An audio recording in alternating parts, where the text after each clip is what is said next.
ಎಲ್ಲ ನಮ್ಮ ಕರ್ನಾಟಕದ ಕನ್ನಡಾಭಿಮಾನಿಗಳಿಗೆ ಮತ್ತು RCBಯ ಕ್ರಿಕೆಟ್ ಚಿತ್ರತಂಡದ ಅವರಿಗೆ ಮತ್ತು ಹಾಗೂ ಕನ್ನಡಾಭಿಮಾನಿಗಳಿಗೆ RCBಯ ಅಭಿಮಾನಿಗಳಿಗೆ ನನ್ನ ವಂದನೆಗಳು ಸಲ್ಲಿಸುತ್ತಿದ್ದೇನೆ. ನನ್ನ ಹೆಸರು BK ಬಸಪ್ಪ, ಕನ್ನಡ ಸೇನೆಯ ಜಿಲ್ಲಾಧ್ಯಕ್ಷ ಬಳ್ಳಾರಿ. ಇವತ್ತೇನು ಅಹಮದಾಬಾದ್ನಲ್ಲಿ ಪಂಜಾಬ್ ಮತ್ತು RCB ರಾಯಲ್ ಚಾಲೆಂಜ್ ಬ್ಯಾಂಗ್ಳೂರ್ ಅವರು ಇವತ್ತು ಜಿದ್ದಾಜಿದ್ದಿನ ಮ್ಯಾಚ್ ನಡೆಸ್ತಾ ಇದೆ.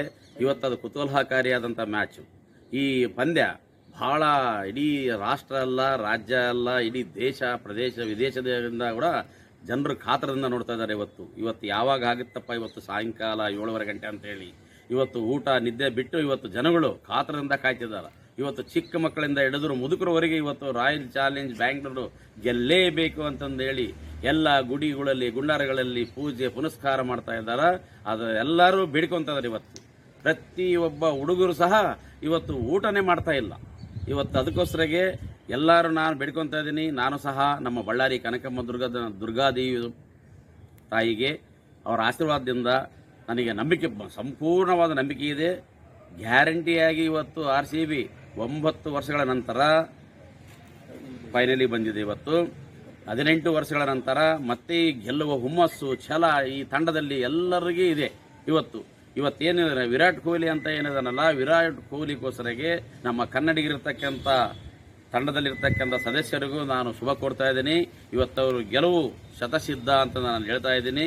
ಮತ್ತು ಅದಲ್ಲದೆ ಇವತ್ತೇನಾಗಿದೆ, ಇವತ್ತು ನಮ್ಮ ದೇಶದ ಪ್ರಧಾನಿಯವರು ಸಹ ಅನುಮತಿ ಕೊಟ್ಟಿದ್ದಾರೆ. ಇವತ್ತೇನಾದರೂ RCB ತಂಡ ಗೆದ್ದರೆ ಕರ್ನಾಟಕದಲ್ಲಿ 8 ಜಿಲ್ಲೆಗಳಿಗೆ ಆ ತಂಡ ಒಂದು ಪ್ರವಾಸವನ್ನು ಮಾಡಿಕೊಂಡು ಅದರಲ್ಲಿ ವಿಶೇಷವಾಗಿ ನಮ್ಮ ಬಳ್ಳಾರಿ ಜಿಲ್ಲೆಗೆ ಸಹ, ಬಳ್ಳಾರಿ ಕೇಂದ್ರ ಬಿಂದು ಆಗಿರ್ತಕ್ಕಂಥ ಬಳ್ಳಾರಿ ಜಿಲ್ಲೆಯಲ್ಲಿರ್ತಕ್ಕಂಥ ಬಳ್ಳಾರಿಗೆ ಸಹ ಅವರು ಭೇಟಿ ಕೊಟ್ಟು ಅಭಿಮಾನಿಗಳನ್ನು ರಂಜಿಸಲಿಕ್ಕೆ ಬರ್ತಿದ್ದಾರೆ. ಅದು ಒಂದು ಸಂತೋಷದ ವಿಚಾರ. ಇವತ್ತು ಅಭಿಮಾನಿಗಳು ಶಾಂತ ರೀತಿಯಿಂದ ನೋಡ್ತಾ ಸಂತೋಷ ಕಳೆಯಬೇಕು. ಮಾನ್ಯ ಮುಖ್ಯಮಂತ್ರಿಗಳಲ್ಲಿ ಸಹ ಎಲ್ಲ ಬೇಡಿಕೊಂಡಿದ್ದಾರೆ ಕೆಲವು ಅಭಿಮಾನಿಗಳು. ಇವತ್ತು ನಾನು ಸಹ ಕೈ ಮುಗಿದು ಮುಖ್ಯಮಂತ್ರಿಗಳಿಗೆ ನಾವು ಬೇಡ್ಕೊತಾ ಇದ್ದೀನಿ. ಇವತ್ತೇನಾದರೂ ಗೆದ್ದೇ ಗೆಲ್ತಾರ. ಇವತ್ತು ನೋಡಿಬಿಟ್ಟು ಇವತ್ತೆಲ್ಲ ಅಭಿಮಾನಿಗಳು ರಾತ್ರಿ ಎಲ್ಲ ವಿಜೃಂಭಣೆಯ ಸಂಭ್ರಾಚರಣೆ ಮಾಡಿಬಿಟ್ಟಿರ್ತಾರೆ. ಅದಕ್ಕಾಗಿ ನಾಳೆ ಒಂದು ದಿವಸ ಸರ್ಕಾರಿ ರಜೆ ಘೋಷಣೆ ಮಾಡಬೇಕಂತಂದು ಕೇಳ್ತಾ ಇದ್ದೀನಿ. ಬ್ಯಾಂಗ್ಳೂರು ಗೆಲ್ತತೆ, ಕಪ್ಪು ನಮ್ಮದೇ. ಕರ್ನಾಟಕದ ಹೆಮ್ಮೆಯ ಕೊಡುಗೆ ಇದು. ನಾವು ಇಡೀ ಪ್ರಪಂಚಕ್ಕೆ ಕೊಡ್ತಾ ಇದ್ದೀವಿ.